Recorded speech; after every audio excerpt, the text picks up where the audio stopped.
All right, these are the second part of the notes for 1G. We're writing algebraic expressions, and now we're going to write algebraic expressions from word problems. This is really important because it helps us use math in practical ways. And so we're going to break this apart and kind of do it step by step to make it easier. So the first one says, if Delilah bought pizzas for $12 each, and P represents the number of pizzas she bought, write an expression to represent her total cost. So a couple of things that are important here. We want to write an expression that represents her total cost. We know that the pizzas were $12 each, and we know that P represents the number of pizzas she bought. So P is how many pizzas she bought. So we could write that down. Okay, so we know that P is the number of pizzas purchased.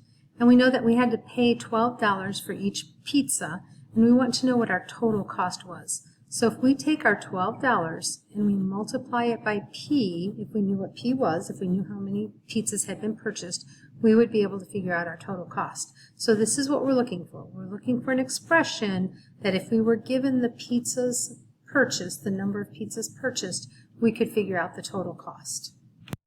Okay, so here's our next situation. If Gina's recipe calls for 2 teaspoons more sugar than Greg's recipe, and G represents Greg's recipe, so that's really important, G is Greg's recipe, write an expression to represent how many teaspoons of sugar are in Gina's recipe. So that's important too, how many teaspoons of sugar are in Gina's recipe. Okay, so what we're doing here, this is called defining the variable. We're telling from the problem what the variable stands for. So G is the number of teaspoons of sugar in Greg's recipe.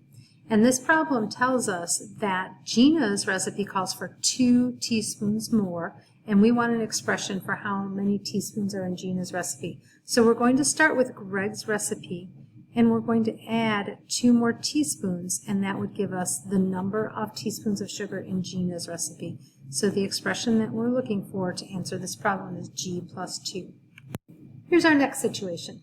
If Tess ran 7 less miles than Heidi last week, and the number of miles Heidi ran can be represented by M, write an expression for how many miles Tess ran.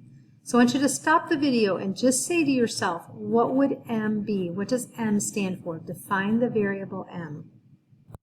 Okay, did you define the variable M as the number of miles that Heidi ran last week? That's what M stands for. It tells us that right in the problem. It says here that M is the number of miles Heidi ran. Okay, so we know that Tess ran 7 less. If we need less, we know that that's going to be a subtraction problem. So we start with our M, that's how many miles Heidi ran, and we want 7 less than that to tell us how many miles Tess ran. So the expression we're looking for is M minus 7. Again, the idea here is if I knew how many miles Heidi ran, I could use this math problem to figure out how many Tess ran. I could take Heidi's miles, subtract 7 to get Tess's miles ran.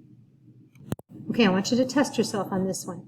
If Matthew earns $20 per hour and H represents the number of hours Matthew worked, write an expression to represent how much he makes in total. So stop the video and see if you can figure this one out on your own, and then start the video up again.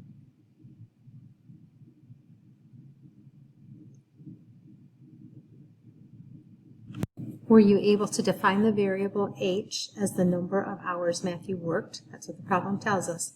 And for each hour that he worked, he earned $20. Whenever you see this word per, you're going to think multiplication there. So $20 per hour. So this would be 20 times H.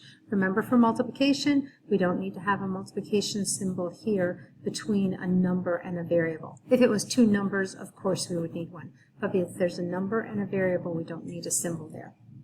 Okay, last one here. If Hillary has P popsicles and wants to divide them evenly between her 8 friends, write an expression to represent how many popsicles each friend will get. Well, we've got our operation right here. She wants to divide them, so we know we're looking at a division problem. We know that she has P popsicles, so the number of popsicles she has is P, and she wants to divide them evenly between her 8 friends. So write the expression now that you think should go with this problem, and then start the video up again. Okay, how did you do? Did you have P is the number of popsicles Hillary has? Did you define the variable as that? And then we take the number of popsicles we have and we want to divide them evenly among our 8 friends. So Hillary's popsicles divided by 8 will tell us how many popsicles each friend will get. All right, guys, that's the end of notes for 1G. Thanks for hanging in there.